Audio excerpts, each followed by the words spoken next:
آخر مکہ میں انصاف کیوں نہیں ہے؟ یہ سوالات اس کے دل میں پیدا ہوتے، مگر وہ خاموش ہو جاتا۔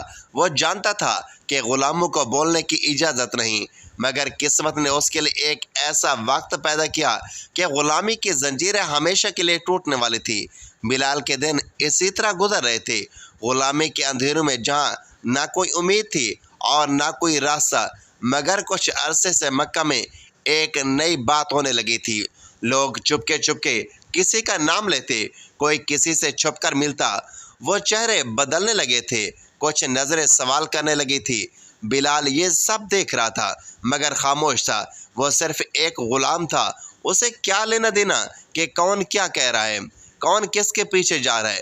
مگر ایک دن اس نے بازار میں سنا کہ مکہ کے سب سے سچے اور امانت دار شخص محمد بن عبداللہ ایک نیا دین لے کر آئے ہیں۔ وہ کہہ رہے ہیں کہ صرف ایک اللہ کی عبادت کرو، سب انسان برابر ہیں، کوئی غلام اور کوئی آقا نہیں، سب اللہ کے بندے ہیں۔ یہ الفاظ بلال کے دل میں چبھنے لگے۔ کیا واقعی ایسا ہو سکتا ہے؟ کیا واقعی غلام اور سردار برابر ہو سکتے ہیں؟ کیا واقعی کوئی دین ایسا آ چکا ہے جو ایک غلام کو بھی عزت دے سکتا ہے؟ بلال نے کئی دنوں تک یہ باتیں سنی، مگر کچھ نہ بولا۔ وہ بس غور کرتا رہا۔ پھر ایک دن اس نے اپنے مالک امیہ بن خلف کو کسی بات پر غصہ کرتے دیکھا کہ یہ محمد سب کو بگاڑ رہا ہے، غلاموں کو سکھا رہا ہے کہ وہ ہمارے برابر ہو سکتے ہیں، یہ ناقابل قبول ہے۔ بلال کو پہلی بار احساس ہوا کہ یہ دین صرف الفاظ نہیں بلکہ حقیقت میں طاقت رکھتے ہیں، اور امیہ جیسے ظالم سرداروں کو اس سے خطرہ محسوس ہو تو یقیناً یہ کوئی بڑی چیز ہوگی۔ اب بلال کے دل میں ایک خواہش جاگنے لگی۔ وہ محمد صلی اللہ علیہ وسلم کو دیکھنا چاہتا تھا، ان سے سننا چاہتا تھا کہ وہ کیا کہہ رہے ہیں۔ وہ جاننا چاہتا تھا کہ کیا واقعی وہ غلاموں کو بھی آزاد کروا سکتے ہیں، کیا واقعی وہ انسانیت کی عزت کو بحال کرا سکتے ہیں۔ ایک رات بلال نے ہمت کی اور دبے قدموں شہر کے ایک کونے کی طرف بڑھا، جہاں وہ لوگ چھپ کر ملتے تھے جو محمد صلی اللہ علیہ وسلم کا کلمہ پڑھ چکے تھے۔ بلال نے اپنی نظریں جھکائی اور سننے لگا۔ وہ رات بلال کی زندگی کی سب سے اہم رات تھی، کیونکہ آج وہ جاننے والا تھا کہ زندگی کا اصل مقصد کیا ہے۔ بلال چھپ کر ان کی باتیں سن رہا تھا جو محمد صلی اللہ علیہ وسلم پر ایمان لا چکے تھے۔ ان کے چہروں پر ایک عجیب سا نور تھا، ان کی باتوں میں ایک عجیب طاقت تھی۔ وہ کہہ رہے تھے کہ اللہ کے سوا کوئی معبود نہیں، سب انسان برابر ہیں، اور اصل عزت اسی کو ملے گی جو اللہ سے ڈرے، نہ کہ اسے جو زیادہ مالدار یا کسی بڑے قبیلے سے تعلق رکھتا ہو۔ یہ الفاظ بلال کے دل میں تیر کی طرح لگے۔ غلامی میں پیدا ہونے والے ایک شخص کے لیے یہ سب نیا تھا۔ وہ تو ہمیشہ یہی سنتا آیا تھا کہ غلام صرف آقاؤں کی خدمت کے لیے پیدا ہوتے ہیں، وہ کسی کے مالک نہیں ہو سکتے، مگر یہاں تو کچھ اور ہی کہا جا رہا تھا۔ بلال نے ہمت کی اور کہا، کیا یہ جو باتیں تم کر رہے ہو، کیا یہ سچ ہے؟ کیا واقعی غلام اور سردار برابر ہیں؟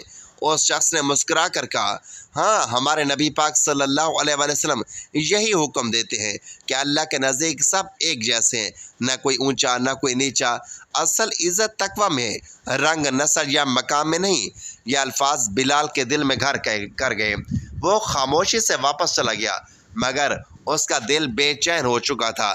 اب وہ صرف سننے والا نہیں رہا تھا، بلکہ وہ جاننا چاہتا تھا کہ محمد مصطفیٰ صلی اللہ علیہ وسلم کون ہے، وہ کیسے انسان ہے جس کی باتوں نے پورے مکہ میں ہلچل مچا دی تھی۔ چند دن بعد بلال نے ہمت کی اور علیحدگی میں جا کر ایک صحابی سے کہا کہ مجھے محمد مصطفیٰ صلی اللہ علیہ وسلم کے پاس لے چلو، میں اس سے ملنا چاہتا ہوں۔ یہ سنتے ہی وہ خوش ہو گئے۔ انہوں نے بلال کو ساتھ لیا اور ایک خفیہ مقام پر لے گئے، جہاں محمد مصطفیٰ صلی اللہ علیہ وسلم اپنے چند ساتھیوں کے ساتھ بیٹھے ہوئے تھے۔ جیسے ہی بلال نے ان کی طرف دیکھا، اسے لگا کہ وہ کوئی عام انسان نہیں بلکہ ایک خاص ہستی کو دیکھ رہا ہے۔ محمد مصطفیٰ صلی اللہ علیہ وسلم کے چہرے پر نور تھا، ان کی آنکھوں میں شفقت تھی اور ان کے لبوں پر ایک محبت بھری مسکراہٹ تھی۔ بلال بے اختیار زمین پر بیٹھ گیا اور اس کے ہونٹ کپ کپانے لگے۔ وہ کچھ کہہ نہیں پا رہا تھا، بس ان کی طرف دیکھ ہی رہا تھا۔ نبی پاک صلی اللہ علیہ وسلم نے نرمی سے پوچھا، بلال، تم کس لیے آئے ہو؟ بلال کی آنکھوں میں آنسو آ گئے۔ اس نے گھبرائی ہوئی آواز میں کہا، کیا واقعی اللہ کے نزدیک سب برابر ہیں؟ کیا واقعی غلام بھی عزت پا سکتے ہیں؟ محمد مصطفیٰ صلی اللہ علیہ وآلہ وسلم نے مسکرا کر جواب دیا، ہاں بلال، اللہ کے ہاں عزت مال یا قبیلے کی وجہ سے نہیں بلکہ نیکی اور تقوی کی وجہ سے ملتی ہے۔ اگر تم اللہ کو اپنا رب مانو تو تم بھی ان سب سے زیادہ عزت والے بن سکتے ہو۔ بلال کے دل پر جیسے کوئی روشنی پڑ گئی ہو۔ اس نے کپ کپاتے ہونٹوں سے کہا، میں گواہی دیتا ہوں کہ اللہ کے سوا کوئی معبود نہیں اور محمد مصطفیٰ احمد مجتبیٰ صلی اللہ علیہ وآلہ وسلم اللہ کے سچے رسول ہیں۔ یہ کہتے بلال کی آنکھوں سے آنسو بہنے لگے، مگر یہ آنسو خوشی کے تھے۔ وہ جو ساری زندگی غلامی میں جکڑا تھا، آج اسے ایسا لگا کہ وہ سب سے آزاد انسان بن چکا ہے۔ آج وہ صرف امیہ بن خلف کا غلام نہیں تھا، آج وہ اللہ کا بندہ بن چکا تھا۔ بلال کے لیے یہ لمحہ سب سے حسین تھا۔ اس نے پہلی بار آزادی محسوس کی، پہلی بار اپنے وجود کو قابل عزت جانا، مگر وہ نہیں جانتا تھا کہ یہ آزادی کتنی بھاری قیمت مانگے گی۔ جب امیہ بن خلف کو معلوم ہوا کہ بلال اسلام قبول کر چکا ہے تو اس کا غصہ آسمان کو چھونے لگا۔ ایک غلام، وہ بھی میرے گھر کا، کیسے اس محمد کے پیچھے جا سکتا ہے؟ یہ ناقابل قبول ہے۔ امیہ نے بلال کو بلایا، اس کے چہرے پر نفرت تھی۔ بلال، میں نے سنا ہے کہ تم نے محمد کا دین قبول کر لیا ہے، فوراً انکار کرو ورنہ تمہارا انجام بہت برا ہوگا۔ بلال خاموش کھڑا رہا تھا۔ اس کے دل میں ایک سکون، ایک روشنی تھی جو کبھی نہ بجھنے والی تھی۔ امیہ چلایا، میں آخری بار کہہ رہا ہوں، انکار کر دو۔ بلال نے ایسا سے کہا، احد احد، اللہ ایک ہے، اللہ ایک ہے۔ یہ سن کر امیہ کا چہرہ غصے سے سرخ ہو گیا۔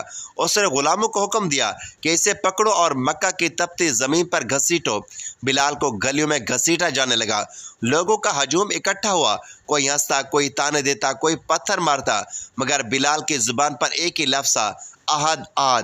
پھر اسے گرم ریت پر ڈال دیا گیا، جلتے پتھر اس کے سینے پر رکھ دیے گئے تاکہ وہ ہل نہ سکے۔ امیہ قریب آ کر کہنے لگا، اگر اپنی جان بچانا چاہتی ہو تو محمد کو جھوٹا کہہ دو، نعوذ باللہ من ذالک، اور ہمارے بتوں کی بڑائی بیان کرو۔ بلال نے تڑپتی سانسوں میں کہا، احد احد۔ یہ جواب امیہ کے لیے ناقابل برداشت تھا۔ اس نے اور سختیاں بڑھا دی۔ بلال کو کوڑے مارے گئے، گلے میں رسی ڈال کر گلیوں میں گھسیٹا گیا، مگر اس کی زبان وہی بولتی رہی، احد احد۔ یہ ظلم کئی دنوں تک جاری رہا، مگر بلال ٹوٹا نہیں۔ جب صحابہ کرام نے یہ منظر دیکھا تو ان کے دل دہل گئے۔ یہ وہی بلال تھا جو کل تک ایک غلام تھا، مگر آج وہ ایمان کے سب سے اونچے درجے پر تھا۔ یہ خبر جب حضرت ابوبکر صدیق رضی اللہ تعالیٰ عنہ تک پہنچی تو آپ برداشت نہ کر سکے، فوراً امیہ کے پاس پہنچے اور کہا، امیہ، یہ ظلم کب تک، آخر کب تک چلے گا؟ امیہ نے کہا، یہ غلام ابھی کسی کام کا نہیں رہا، اگر تمہیں اس پر اتنا ترس آ رہا ہے تو اسے خرید کیوں نہیں لیتے؟ حضرت ابوبکر صدیق رضی اللہ تعالیٰ عنہ نے فوراً کہا، میں اس غلام کو خریدنا چاہتا ہوں، جو قیمت مانگو گے میں اسے دوں گا۔ امیہ نے زیادہ سے زیادہ قیمت مانگی، مگر حضرت ابوبکر صدیق رضی اللہ تعالیٰ عنہ نے بنا کسی بحث کے رقم ادا کر دی۔ جیسے ہی بلال آزاد ہوا وہ زمین پر گر پڑا۔ اس کی آنکھوں میں آنسو تھے، مگر وہ آنسو غلامی سے آزادی کے تھے۔ حضرت ابوبکر صدیق رضی اللہ تعالیٰ عنہ نے بلال کا ہاتھ پکڑا اور کہا، بلال، تم آج سے کسی انسان کے غلام نہیں، تم اللہ کے بندے ہو۔ حضرت بلال رضی اللہ تعالیٰ عنہ نے اپنی آنکھیں آسمان کی طرف اٹھائیں، ایک گہری سانس لی اور پھر احساس سے کہا، احد احد۔ بلال اب آزاد ہو چکے تھے، مگر ان کی آزمائش ابھی ختم نہیں ہوئی تھی۔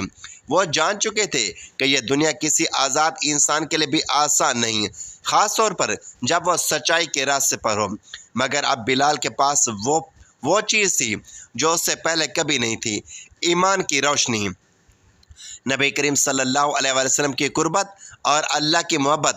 بلال ہر وقت نبی پاک صلی اللہ علیہ وآلہ وسلم کے ساتھ رہتے، ان کے ہر حکم پر لبیک کہتے، ہر مشکل میں ساتھ کھڑے ہوتے۔ وہ غلامی سے آزاد ہونے تک کے بعد ایک عام آدمی کی طرح زندگی گزار سکتے تھے، مگر انہوں نے اپنی زندگی کا ایک ہی مقصد بنا لیا تھا، اسلام کی خدمت اور رسول اللہ صلی اللہ علیہ وآلہ وسلم کی پیروی۔ ایک دن نبی پاک صلی اللہ علیہ وآلہ وسلم نے مسجد نبوی کی تعمیر کا حکم دیا۔ تمام صحابہ مل کر اینٹیں اور پتھر اٹھا رہے تھے۔ حضرت بلال رضی اللہ تعالیٰ عنہ بھی سب کے ساتھ مل کر کام کر رہے تھے۔ پسینے میں شرابور، مگر چہرے پر ایک عجیب خوشی تھی۔ وہ جانتے تھے کہ وہ کسی عام عمارت کی نہیں بلکہ اللہ کے گھر کی تعمیر میں حصہ لے رہے ہیں۔ پھر وہ لمحہ آیا جو تاریخ میں ہمیشہ کے لیے یاد رکھا گیا۔ جب مسجد مکمل ہوگی تو سوال اٹھا کہ نماز کے لیے لوگوں کو کیسے بلایا جائے۔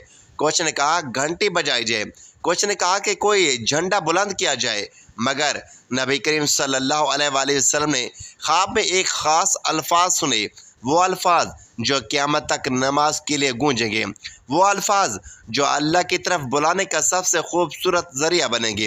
جب اذان کے لیے کسی کو منتخب کرنے کا وقت آیا تو نبی پاک صلی اللہ علیہ وآلہ وسلم نے محبت بھری نظر سے حضرت بلال کی طرف دیکھا اور فرمایا، بلال یہ کام تم کرو گے۔ حضرت بلال رضی اللہ تعالیٰ عنہ کا دل دھڑک اٹھا۔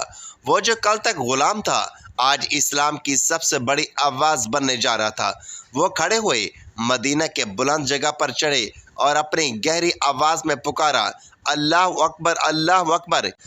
یہ الفاظ مدینہ کی فضاؤں میں گونج اٹھے، لوگوں کے دل لرز گئے، ایمان تازہ ہو گئے۔ وہی بلال جو کل تک مکہ کی گلی میں رسیاں ڈال کر گھسیٹے جا رہے تھے آج اسلام کی آواز بن چکے تھے۔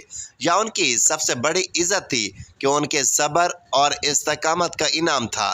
بلال کی اذان سن کر نبی کریم صلی اللہ علیہ وسلم کی آنکھوں مبارک میں آنسو آ گئے۔ یہ وہی غلام تھا جسے لوگ کم تر سمجھتے تھے، مگر آج وہی غلام اسلام کا سب سے پہلا مؤذن بن چکا تھا۔ وہ شخص جس کی آواز قیامت تک مسلمانوں کو نمازوں کے لیے بلاتی رہے گی۔ حضرت بلال کی زندگی کا ہر لمحہ رسول اللہ صلی اللہ علیہ وسلم کے ساتھ گزرا۔ وہ جنگوں میں شریک ہوئے، انہوں نے سختیاں برداشت کی مگر کبھی پیچھے نہیں ہٹے۔ ان کا ایمان اتنا مضبوط ہو چکا تھا کہ اب دنیا کی کوئی طاقت انہیں ہلا نہیں سکتی تھی، مگر بلال کی آزمائش کا سب سے سخت وقت ابھی باقی تھا۔ وہ وقت جب ان کے محبوب نبی کریم صلی اللہ علیہ وسلم اس دنیا سے رخصت ہونے والے تھے۔ مدینہ کی فضاؤں میں اداسی چھا چکی تھی، ہر آنکھ اشک بار تھی، ہر دل بوجھل تھا۔ وہ ہستی جس کے وجود سے مدینہ روشن تھا اب دنیا کو الوداع کہنے والی تھی۔ جب نبی کریم صلی اللہ علیہ وسلم کا وصال شروع ہوا تو بلال کے لیے یہ خبر ناقابل برداشت تھی۔ وہ جو ہر لمحہ نبی پاک صلی اللہ علیہ وسلم کے ساتھ رہتے تھے، جو ہر نماز میں ان کے لیے اذان دیتے تھے، وہ کیسے اس حقیقت کو قبول کرتے کہ اب وہ نبی کریم صلی اللہ علیہ وسلم کی زیارت نہیں کر سکیں گے۔ حضرت بلال رضی اللہ تعالیٰ عنہ پر غم کے پہاڑ ٹوٹ پڑے۔ جب اگلی نماز کا وقت آیا اور لوگوں نے بلال سے اذان دینے کے لیے کہا تو وہ کانپ اٹھے۔ انہوں نے مدینہ کی فضاؤں میں اپنی آواز بلند کی، اللہ اکبر، اللہ اکبر۔ لیکن جب وہ اشہد ان محمد رسول اللہ پر پہنچے تو ان کے ہونٹ کپ کپانے لگے، آنکھوں سے آنسو جاری ہو گئے اور مزید نہ بول سکے۔ نبی پاک صلی اللہ علیہ وسلم کا نام لیتے ہی ان کا دل ٹوٹ گیا، ان کی آواز بیٹھ گئی اور وہ اذان مکمل نہ کر سکے۔ پورا مدینہ رونے لگا، ہر شخص پر غم کی لہر چھا گئی۔ حضرت بلال رضی اللہ تعالیٰ عنہ نے فیصلہ کر لیا کہ اب وہ مدینہ میں نہیں رہ سکتے۔ ہر گلی، ہر راستہ، ہر جگہ انہیں نبی پاک صلی اللہ علیہ وسلم کی یاد دلاتی تھی۔ انہوں نے حضرت ابوبکر صدیق رضی اللہ تعالیٰ عنہ سے درخواست کی کہ انہیں کسی اسلامی لشکر کے ساتھ جہاد کے لیے بھیج دیا جائے۔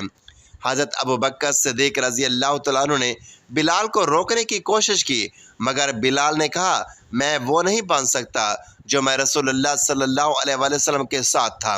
اب میرا مدینہ میں دل نہیں لگتا۔ چنانچہ بلال مدینے سے چلے گئے اور وہاں جہاد میں حصہ لیتے رہے، مگر ان کا دل ہمیشہ مدینہ کی یاد میں تڑپتا رہا۔ وہ نبی پاک صلی اللہ علیہ وسلم کی محبت میں اتنے سرشار تھے کہ ان کے بغیر کسی چیز میں دل نہ لگتا۔ محترم ناظرین، حضرت انس بن مالک رضی اللہ تعالیٰ عنہ روایت کرتے ہیں کہ نبی پاک صلی اللہ علیہ وسلم نے فرمایا کہ اس دعا کو پڑھنے سے انسان سستی، کمزوری، بزدلی اور بڑھاپے کی مشکلات سے محفوظ رہتا ہے، اور اس دعا کو پڑھنے سے عذاب قبر، قیامت کے ہولناک مناظر اور جہنم کے عذاب سے نجات ملتی ہے۔ ہر مسلمان کو قبر میں منکر نکیر کے سوالات، قیامت کے دن کی گھبراہٹ، میزان پر اعمال کا تولنا اور پل صراط کا عبور کرنا اور جہنم کا خوفناک عذاب، یہ سب وہ مرحلے ہیں جس سے گزرے بغیر جنت کا داخلہ ممکن نہیں۔ نبی کریم صلی اللہ علیہ وآلہ وسلم نے ہمیں ایسی دعا سکھائی جو ہمیں دنیا اور آخرت کی ان آزمائشوں سے بچانے کا ذریعہ بن جاتی ہے۔ اس دعا کو ہر مسلمان اپنی زندگی کا حصہ بنا لے تاکہ اللہ تعالیٰ کی رحمت اور حفاظت میں رہیں۔ وہ دعا یہ ہے: اللہم انی اعوذ بک من العجز والکسل والحین والحرم والبخل واعوذ بک من عذاب القبر واعوذ بک من فتنۃ المحیا والممات۔ ایک دن حضرت بلال رضی اللہ تعالیٰ عنہ سے خواب میں نبی کریم صلی اللہ علیہ وآلہ وسلم فرماتے ہیں کہ بلال، یہ کیا بے وفائی ہے، کیا تمہیں ہماری یاد نہیں آتی؟ یہ خواب دیکھ کر حضرت بلال رضی اللہ تعالیٰ عنہ کی بے قراری حد سے بڑھ گئی۔ وہ فوراً مدینہ کے لیے روانہ ہوئے۔ جیسے ہی وہ مدینہ پہنچے، لوگ خوشی سے دوڑے: بلال واپس آ گئے، بلال واپس آ گئے۔ حضرت حسن اور حضرت حسین رضی اللہ تعالیٰ عنہ نبی کریم صلی اللہ علیہ وآلہ وسلم کے نواسے حضرت بلال رضی اللہ تعالیٰ عنہ کے پاس آئے اور کہا: بلال، آج ایک بار اذان دے دو تاکہ مدینہ پہ سے وہ آواز سنے جو ہم سب کے دلوں کو سکون بخشتی تھی۔ حضرت بلال رضی اللہ تعالیٰ عنہ انکار نہ کر سکے۔ وہ مسجد نبوی میں کھڑے ہوئے اور سالوں بعد پہلی بار اذان دی: اللہ اکبر، اللہ اکبر۔ پھر مدینہ لرز اٹھا، لوگ اپنے گھروں سے باہر نکل آئے، ہر آنکھ اشک بار ہو گئی۔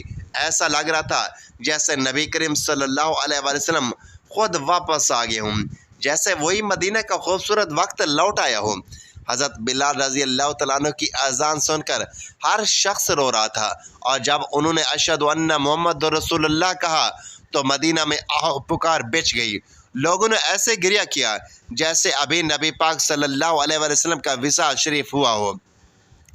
یہ حضرت بلال رضی اللہ تعالیٰ عنہ کی زندگی کا سب سے جذباتی لمحہ تھا، اور اس کے بعد وہ زیادہ عرصہ زندہ نہ رہے۔ وہ شام واپس چلے گئے اور کچھ ہی دنوں بعد بیمار ہوئے۔ جب وفات کا وقت قریب آیا تو ان کی بیوی رو رو کر کہنے لگی: ہائے افسوس، بلال اب ہم سے جدا ہو رہے ہیں۔ حضرت بلال رضی اللہ تعالیٰ عنہ مسکرا کر کہنے لگے: افسوس نہیں، خوشی مناؤ، کل میں اپنے محبوب محمد مصطفیٰ صلی اللہ علیہ وآلہ وسلم اور ان کے صحابہ کرام رضوان اللہ علیہ اجمعین سے ملوں گا۔ یہ کہہ کر حضرت بلال رضی اللہ تعالیٰ عنہ کی روح مبارک پرواز کر گئی اور خالق کی حقیقی سے جا ملی۔